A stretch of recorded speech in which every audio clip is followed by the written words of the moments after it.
Hey everyone, today I want to talk a little bit about fishing for trout in the eastern Sierras. The footage here is from a couple of different lakes, but I imagine the principles would probably apply to most of the eastern Sierra lakes. For the casual angler, probably the biggest factor for success is going to be the GFG fish planting schedule. It tells you where and roughly when they're going to plant a particular body of water. So if you can get to that body of water soon after a plant, the fish are going to be plentiful and naive.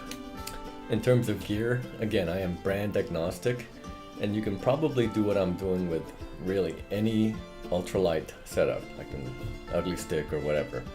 But I have really fallen in love with this St. Croix rod. It is a 7-foot Panfish rod rated light, and this thing can take a 1/32 jig and really fling it. The reel is a 1000 sized Shimano Sahara, nothing special. Make sure you use a good quality 4-pound test line. I think the line that I'm using here is the Andy brand. Now I should note that I am not a bait fisherman. If your aim is to catch numbers of fish, you're probably best off throwing power bait or the mouse tails. And there are about a gazillion videos on YouTube that show you how to do this. I am predominantly a lure fisherman. And for the casual angler targeting planters, there is one lure that rules them all, and it's called the Thomas Buoyant. But not every color is equally effective.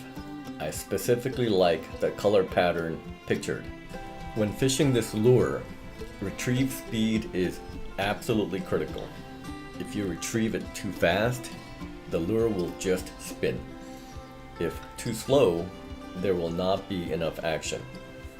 There is a specific cadence where you will feel the lure wobble.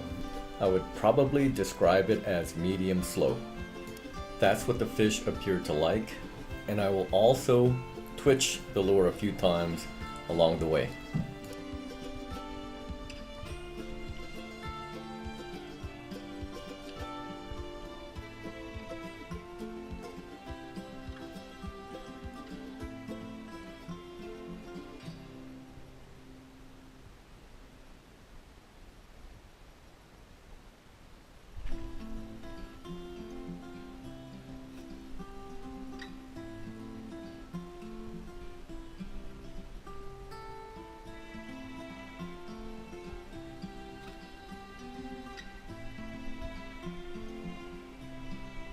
Now, trout are not super hardy fish like bass, so when I'm landing them, I try not to handle them at all, and I use a rubber net. The barbs on the hooks have been crushed to make the hook removal easier.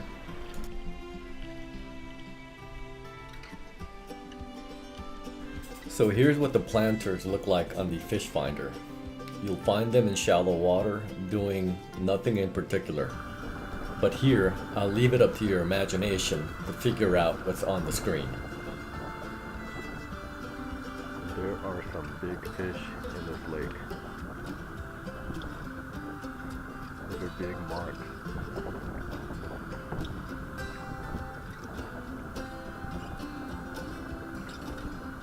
As always, thanks for dropping by and good luck out there.